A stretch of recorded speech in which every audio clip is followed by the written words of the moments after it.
my history of training, kind of where I started to where I am now. So basically, when I was about 16 years old, I started training in ninth grade, and I started going to a place called the Aquatic Center, which is a couple miles away from me. I went there because I went to the training room at the local school, and I wasn't able to do 95 pounds on the bench press. Kind of like fell right on my chest. It was like those typical high school scenarios where the kid gets under the bar and just drops chest, and they had to help it off. So I got into that scenario where I felt a little bit embarrassed, and so I was like, all right, I'm gonna start training outside of the high school, because the high school didn't have like open hours unless you were on the football team, and I was on the soccer team, and they didn't give us the gym at all. So we never really got in there. Even for phys ed classes, never got in there. So I went to the Aquatic Center when I was in 9th grade, 11th grade, 12th grade, and then I started training at the Buffalo Athletic Center, which became eventually was Lifetime Fitness gyms, and then it turned into another type of gym. So it had CrossFit inside of it as well. So my friends started training CrossFit there. 2000, probably, let's see, those would probably be 2006, 2007. That's when CrossFit started appearing. He started training in that gym, CrossFit. I was also going to school at Brockport and training at that gym in college, but then I would come back to Buffalo and train at the Buffalo Aquatic Center. The Buffalo Center. And so I went there, worked out, just kind of did the typical bodybuilding split from the age of 16 to 22. And then I moved to Washington. I got into yoga. I got my yoga certification. I started teaching yoga. And that's when I kind of got a little bit more flexible and a little bit more into meditation and like not being so much into bodybuilding. And so I kind of went away from bodybuilding for a little bit, and then I got back into bodybuilding. After that, I thought, why not try to do a show? So I did some competitive bodybuilding in Wilmington. When I first moved here, I was training at the local gym, and I became a personal trainer in 2010. And I was also a teacher at an after-school program, and also working at restaurants. So I was working like 3 or 4 jobs, training, and that was in 2010. I got up to about 30 clients by 2012, took my training elsewhere to a private gym at Skelly Training, and then eventually O2 left that area, so that no longer existed. I went to different Gold's gyms in the area. I also went to Gold's Gym in East Carolina. I went to the Rec Center in East Carolina, and then I also trained at the Rec Center at UNCW for a long time.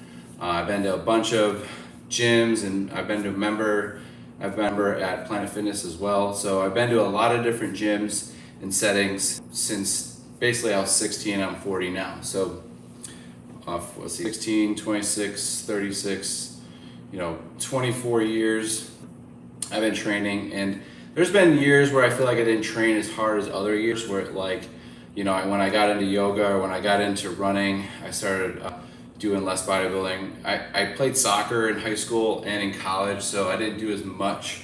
I trained, but I didn't do as much as I did until I got playing soccer. So I played high school and college soccer for 2 years, and then I started training in bodybuilding in 2000. I'd say 4 is when I really started getting into eating a lot, working out a lot, basically 7 days a week. That's when I 7-day-a-week split. And then when I moved down here, it took me a little bit to get back into it, but I was also interested in yoga, and I was getting lots of clients teaching flexibility. So I was using that as a way to get clients and then get them hooked into strength training. So a lot of times the clients would come to me thinking they'd get this easy stretching program, then I all of a sudden into a bodybuilder basically. But I would definitely focus on flexibility and strength training, and then obviously cardio in your off time. I don't want to train cardio with somebody unless they really need the motivation. Obviously that's kind of something that you do on your own at your own speed, so it's not something that you can do with other people.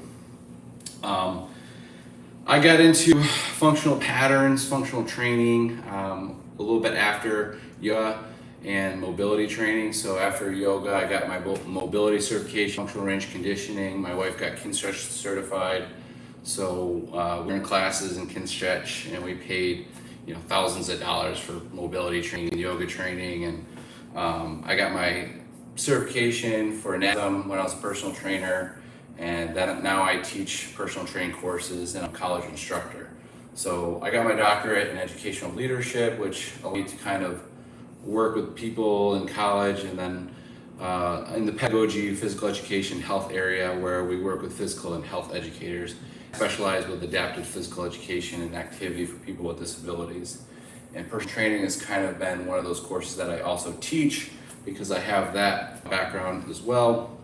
But my primary expertise is in elementary, high school, and adapted physical education, and pedagogy, and practice and strategies, and health as well. So personal training comes second, but I learned from all these differentiations and certifiers and coaches, all different types of training. So I got hooked into a little bit of power training, a little bit of CrossFit, a little bit of yoga, functional patterns, bodybuilding, obviously.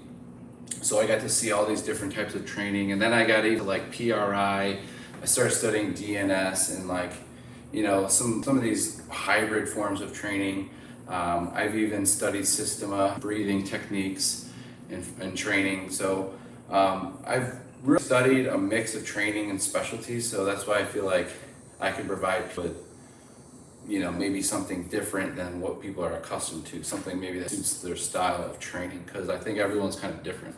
I don't think you should get put to a certain category unless you want to be categorized into that specific type of training. If you don't want to be categorized, I think it's safe to just do traditional weight training, or just go to the gym and get a routine that works for you. And if you need help with that, let me know, comment, help, and I will reach out to you, help on Instagram as well, and I will tell you what to do and how to do it.